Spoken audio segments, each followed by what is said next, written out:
cousins, which I consider my mom. They raised me from pretty much day one. I don't know my biological parents at all. It kind of clicked when I transitioned into foster care. Being transitioned into foster care, I wasn't, a clueless child, I will say. I was aware that, because it was my decision, I have to say yay or nay to go to foster care. When you can speak, you can talk, you understand what's going on, you have to say yay or nay.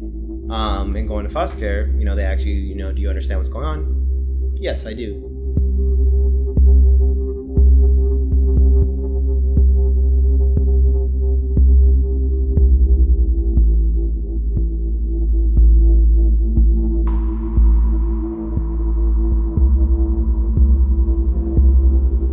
I didn't ask my mom, why am I going to foster care?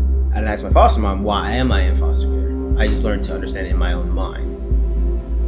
I think there's a certain point where you learn to create who you are, and you are going to be who you are. And I think for me, I did it at a young age, while some people might grasp it at, their early teens, their later teens.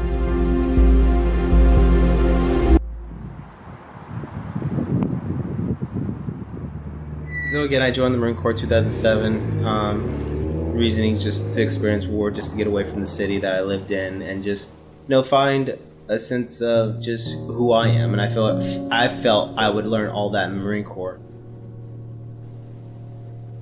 11 Marines or 10 Marines went in, 3 Afghan National Army. I had my junior Marine at the door, and me and him were holding outer security because everyone went inside, so they have internal security. And I didn't like the setup that we were in, so I was like, hey, I moved him kind of more in the doorway to give him more cover. That way he can see everything but without being vulnerable. And I was like, hey, I'll be right back. Again, this is a hallway, narrow hallway, and I took 3 steps into this room. The ID went off.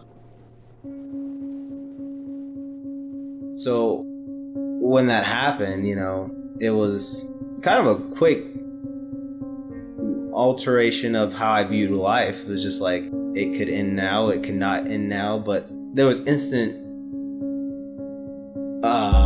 regret, not necessarily regret, but I will use the word regret of, I wish I did these certain things in life, and I wish I wasn't this type of shy kid, and I wish I did or said these things immediately as I'm laying there, not knowing if I'm going to live or die.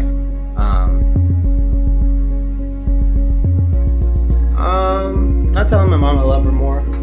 I felt like I could have told her I loved her more, because it wasn't necessarily just like I didn't hate her, I didn't do it, nothing like that, nothing in a negative sense. Just I felt like I could have said a lot more than what I did. And then I think it just, other than that, it was just, I grew up very shy, just very to myself, very introverted. And I kind of wish I did a lot more things and experienced a lot more.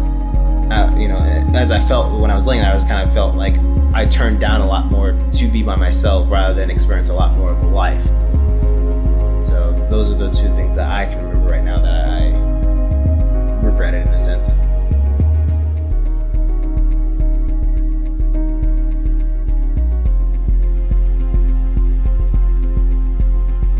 Do you still regret those things? No, because I tell my mom I love her every time I talk to her, and then I've done more in my life now than I would have ever done not being blown up. So it's a very life altering, because at this point I've climbed the highest mountain in Antarctica. I've competed against the fastest people in the Paralympic on the track. I've ran a marathon. I've done multiple runs. I've inspired many people.